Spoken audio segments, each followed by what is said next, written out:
one of the kind of bigger states. It's an important political state. But what I found out since I've been here is that Ohio became what's called a meme. Ohio became a meme. Like if you mention to, like, let's say you have teenagers or preteens, if you mention Ohio to them, like that means something to them now. I have been traveling all over the world for 20 years doing international education. I usually tell people I'm from Ohio. It is met with blank stares. But now, like, I can walk into a room of teenagers and tell them I'm from Ohio, and they just think that's the wildest thing ever. Because the meme is like all of these zombie apocalyptic things happening in Ohio. For no reason. Like Ohio, yeah, we have weird things that happen. There's weird things that happen in every state. No more in Ohio than other states. But now all of a sudden, your students may or may not have heard of Ohio. So when I said Ohio and you kind of perked up a little bit, I thought maybe you guys knew about these memes. Because I did not know about these memes until I heard about them from students here in Moldova. So it's good, you can learn a lot from students. Okay, here's what we're going to do, and I think this is important. In the last 15 or 20 minutes that I've been here, I've been listening to you, and sometimes I forget that teaching is hard. You know, like sometimes I forget that it takes a lot out of us to teach. And it's not always easy to go in front of the classroom. You have things happening in your personal lives or in your professional lives. But when the bell rings, you gotta be there. You gotta be there, you got all the eyes on you. And I think maybe I'm lucky that it's never been as hard for me as I know it's been for a lot of other people. I've been teaching since 1993. So, I don't know. I don't know if I look that old. I hope I don't look that old. I hope you're thinking like, God, how's that possible? I was young. I was very young when I started teaching.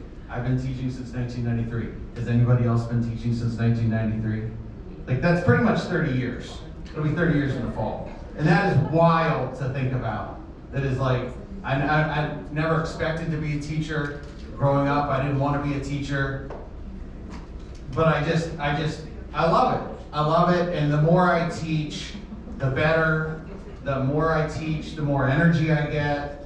And like I was gonna present like one session to you guys today, and then Isabella wasn't feeling well, so I was like, I'll do 2 sessions, and that's good for me. Like I'm happy to do that. And I don't know, I think my wife always says I'm not normal, and so. I don't know what she means by that, but I think what it means is we're on opposite ends of the spectrum in terms of what it's like for us to be in front of groups. So what I want to start with today is something that I thought you were doing yesterday. So I was here yesterday, and there was a couple sessions by the psychologist, Tatiana. I was going to just guess Tatiana because it got a 50-50 chance. And I thought you were doing something called power posing, but you weren't. Have you guys done this? Do you know what it is? If I say the words power pose, does that mean anything to anybody? Good. Okay, awesome. All right, great. Stand up. Stand up.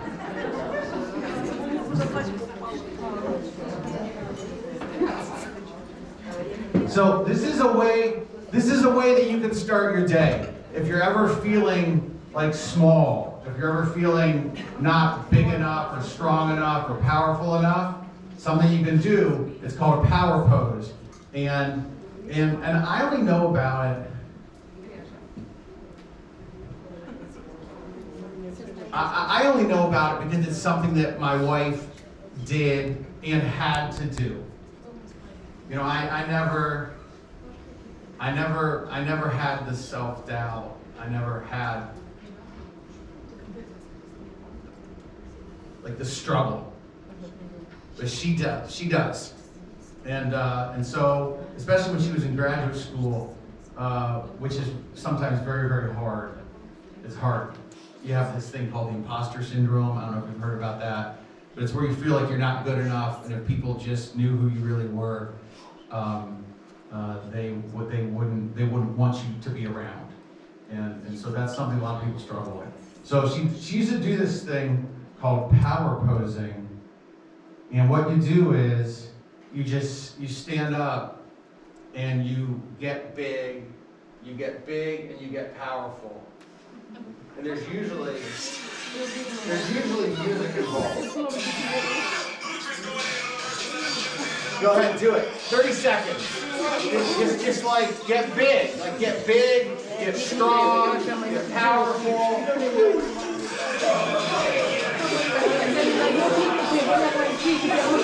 Yeah, you can dance if you want. Just kind of like reaching for the stars.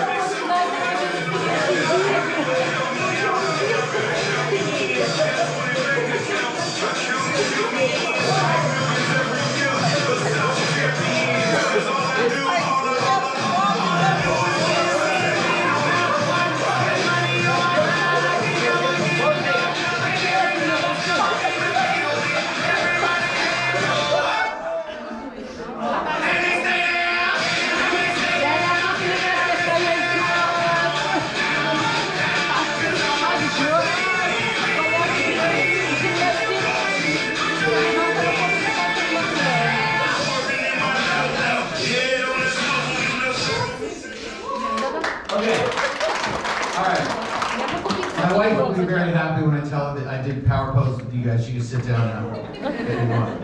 All right, so yeah, you can do that every day. You can do that multiple times a day. And there's something about it that triggers either serotonin or cortisol. It triggers something in your brain that gives you a little more power.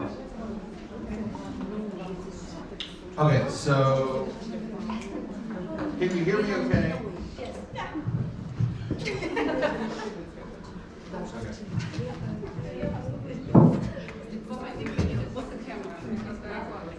Oh. Okay, all right. It's a good thing I didn't know how to turn it off because I just tried to turn it off. Okay, so, all right, I'll talk really low. My name is Bob, and if I tell you my name is Bob, dude, what's my... First of all, like, have any of you been on seminars with me? Not yet. Okay, good.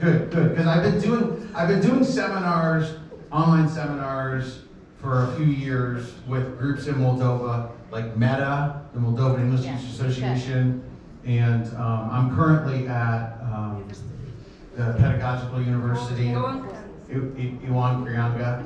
It took me a while to learn how to pronounce that, but so I've been doing this in and out of Moldova for a while. I'm here now, and I'll be here all year. So I'm teaching classes and trying to do a little bit of research. And if any of you are, I should tell you what I'm interested in case any of you are interested in it and notice it as well. But I have noticed, and I noticed this just yesterday or the day before, some of the students who have the best communicative competence play a lot of video games. Yes. I mean, it's unbelievable. It's absolutely unbelievable. One of the first, I got here in September, and one of the first people I met was like a young boy. He was about 10 or 11 years old, and I was actually interested in buying a used vehicle. I was in a village. I forget the name of the village. It was close to here, and you know those small vans, they're very Soviet style vans, like UAZ, what are those called? Yeah, okay, so I was interested, I still am interested in buying one of those in case any of you has one. But I was interested in buying one. I went to a village and I took a friend with me who was gonna be my translator, and he was an American, and he was okay. But the man who was selling the van, he had this little 10 or 11-year-old boy with him. And after my friend was struggling so much to translate, the little boy just said to me, just talk to me. I will translate for you. You know, this was a little boy. Little boy, he had like a broken arm. And I was like, what'd you do to your arm? And he said, I broke it skateboarding. And I was like, I'm riding on a penny board. And I'm like, what's a penny board? You know, I didn't know what a penny board was. Do you know why it's called a penny board? Not from like a penny. The person who invented it, his sister was named Penelope. So he calls it a penny board. The little boy says, just talk to me, I'll translate.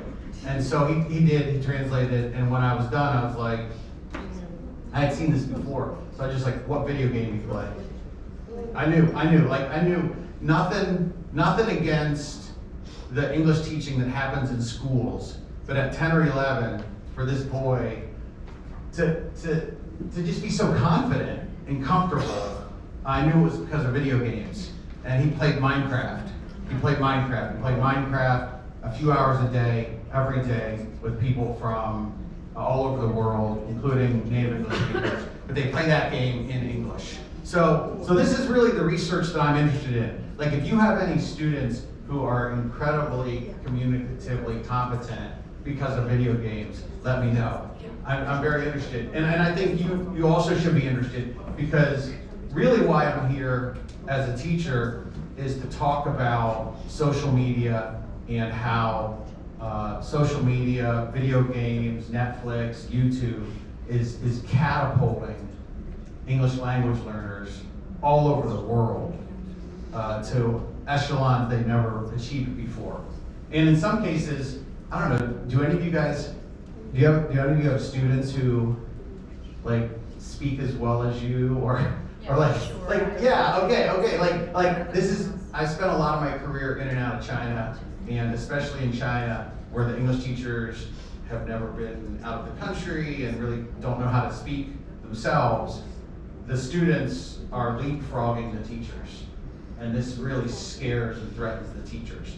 I hope none of you are scared or threatened by that, because I think it's one of the greatest opportunities we have, is to have incredibly talented students in our class. So this is what I'm doing here. This is what my project is. I'm here all year. But today, we're going to talk about networking. And before we can talk about networking, we're going to do this session on impromptu speeches. But not strictly speaking impromptu speeches the way, like, I might say to you, like, okay, I want you to give a 30-second speech about your favorite food. Like, that would be an impromptu speech. But like, what I want to talk about is an elevator pitch. I like it. Okay, good. I'm glad you like it. I like to make my students doing it. Good. I think the elevator pitch is one of the most interesting and exciting things that you can do with students, and we are going to do them today. In case you don't know what an elevator pitch is, I'm going to show you just a little bit of a video. And to be honest, you can see right away this is happening inside an elevator, and even if the audio doesn't work, you're going to get the gist of it.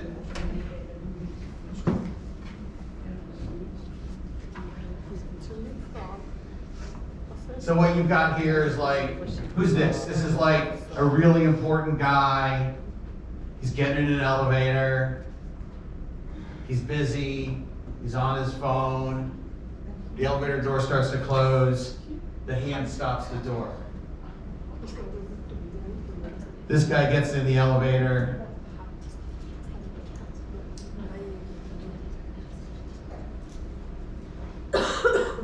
He's kind of standing there. He's a little nervous. This guy's like literally looking down on him. He's trying to get his courage up. He's trying to find the courage to talk to him. He does something that you should never, ever do, which is just like touch someone and poke them. Don't ever do that. And he says, do you have a minute? I have some ideas to share with you. And the guy's gonna turn to him and say, right, he's rolling his eyes, he doesn't want to listen. Tell me in 25 words or less. Okay, that's all you really need to see. Okay, so now then he kind of like goes into some ideas, et cetera, et cetera, et cetera.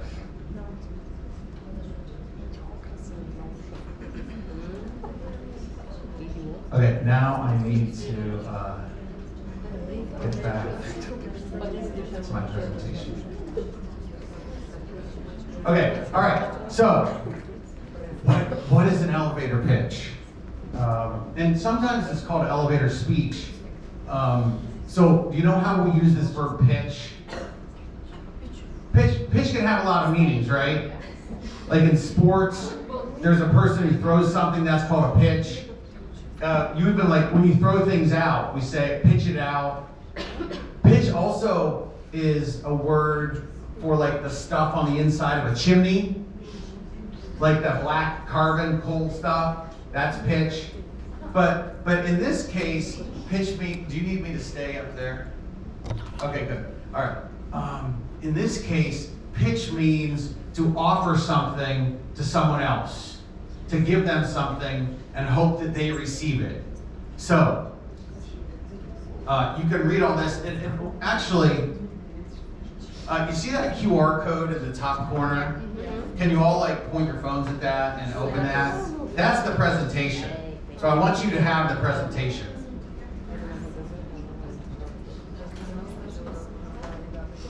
Okay, so then just open it. It's a Google Doc. And so now you have the presentation.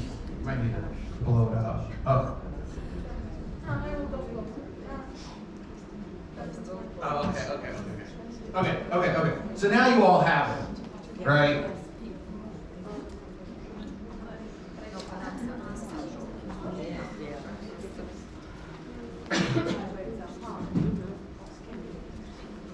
Just with your camera, you should be able to just point your camera.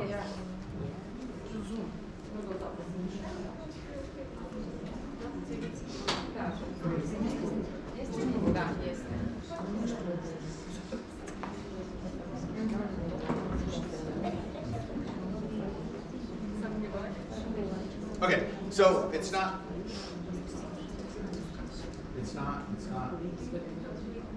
Oh.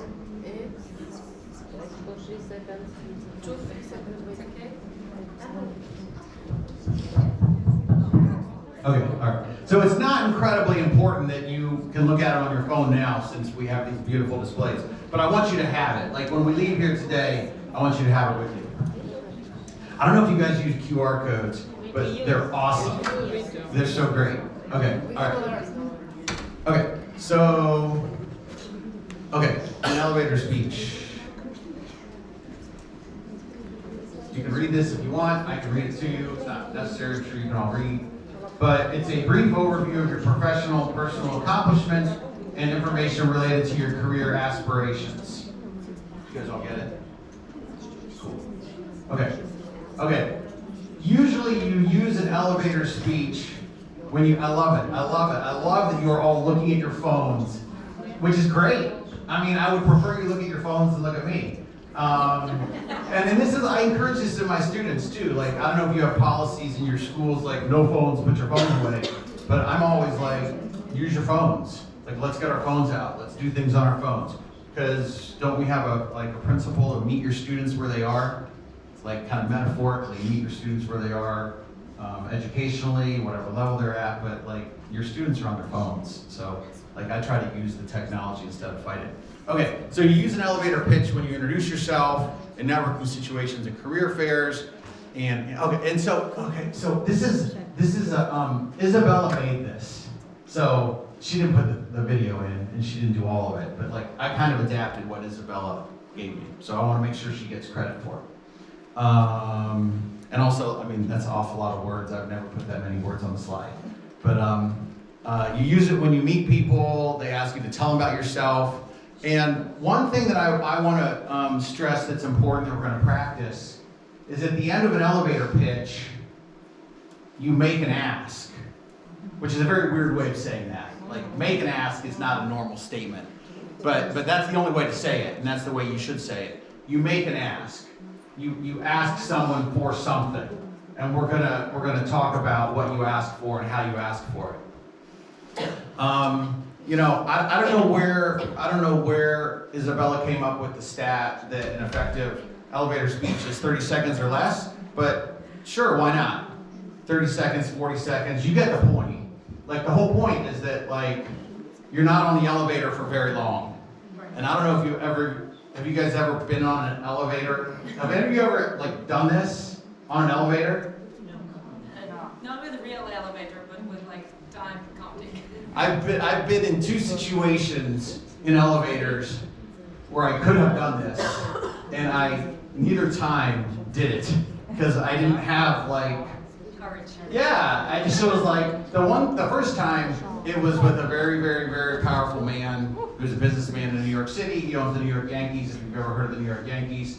And I got on the elevator with him, and I was like, oh, it was just me and him in the elevator. I took one look at him, and I just stared at my shoes. I just stared at my shoes for 30 to 40 seconds because I was scared of him. He seemed scary.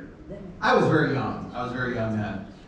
Although I would probably still be scared. If I got on an elevator with him now, I'd probably still be scared. Okay, all right. So 30 seconds or less. And this is a great phrase. I keep pushing the button. This is a great phrase. There must be like there must be settings on this because sometimes it gets louder. This is a great phrase that I can take no credit for. Make sure your words are easily digestible. Yeah, way to go, Isabella. Like, let's give her a round of applause. Like, that's a great way to say that. Make sure your words are easily digestible. Because when you're speaking, what I always tell students when they're writing or when they're speaking, they're offering like small bites of cake to someone. And you don't want to just like take the whole cake and shove it in their mouth. You want to just like make it easily digestible. What I added was that you keep it concise and precise. Don't give TMI. TMI? Too much information. Don't overshare. Like there's definitely things that are not appropriate to say to someone else that you don't know on an elevator. You don't want to make that person uncomfortable. Okay, and don't ask for too much at the end. But you know, these are general. Are you guys making notes on this? What are you doing? Are you writing your elevator speeches? No. Okay. All right. Next slide. Okay, there's 6 parts. The reason I do this is because in Chinese, this is 6, 7, 8, 9, 10, and so it's just a habit. You see me doing this. There's 6 parts. There's 6 parts to an elevator speech. Your name, your education, your experience, your goals, the ask, and how you're going to talk in the future. And I gotta be honest, I've been teaching elevator speeches for a long time, and I had never seen this graphic before. So I don't know if Isabella made this graphic or if she found it on the internet. I tweaked it a little bit. It did not say goals, it said value. I tweaked it a little bit. But again, like, I think it's a great graphic. I don't know how your brains work, but my brain doesn't work like this. My brain doesn't work like real analytical, like there's 6 parts, I gotta do them 1, 2, 3, 4, 5, 6. But some people, like my wife, if my wife had to do an elevator speech, she would look it up, she would find the 6 parts, she would do the 6 parts, that would be her elevator speech. And so I think this is a good way to think about it, even though it's not the way I typically think about it. Okay, so here's the 6 parts, and then we're going to go through the 6 parts one by one, and then you're going to make an elevator speech, and you're going to do them. So there's about 5 more minutes of the me talking part, and then about 45 minutes of the you talking part. I should have said that in the beginning. But this will be an activity-based thing. I'm just laying the groundwork. And to be honest, I would have loved to have just sent you this last night and let you read it. I would have tried to flip this whole situation, and so I wouldn't have to do any of this. Or I could have just done this on like a 5-minute YouTube video and had you watch that. Then you walk in the room and we start doing it together. But I'll do this for like 5 minutes. Here's all 6 of them, and then we're going to go through them one at a time in greater detail. Okay, so name. Okay, the person you're talking to should remember your name, especially if you expect them to remember you. Oh yeah, I got distracted, which happens to me. So my name is Bob, which means my real name is Robert. And if your name is Robert, you can go by Rob, Robbie, Bob, Bobby, or Bert. You got a lot of choices. Interestingly, very, very interestingly, I was named Robert, and like, you know who this is? Who's this? Kennedy who? Clinton. No. Kennedy. Who is this? John Kennedy. He kind of went by Jack Kennedy, JFK. He had a little brother. He had a little brother named Robert. Bobby, Robert. And so I was born in 1969. He was murdered. He was assassinated in 1963. His little brother, who, you know, do you know why he's there? Do you know why his picture is there? Good, great, good. Did you all know that? So this is John F. Kennedy. He gave a speech.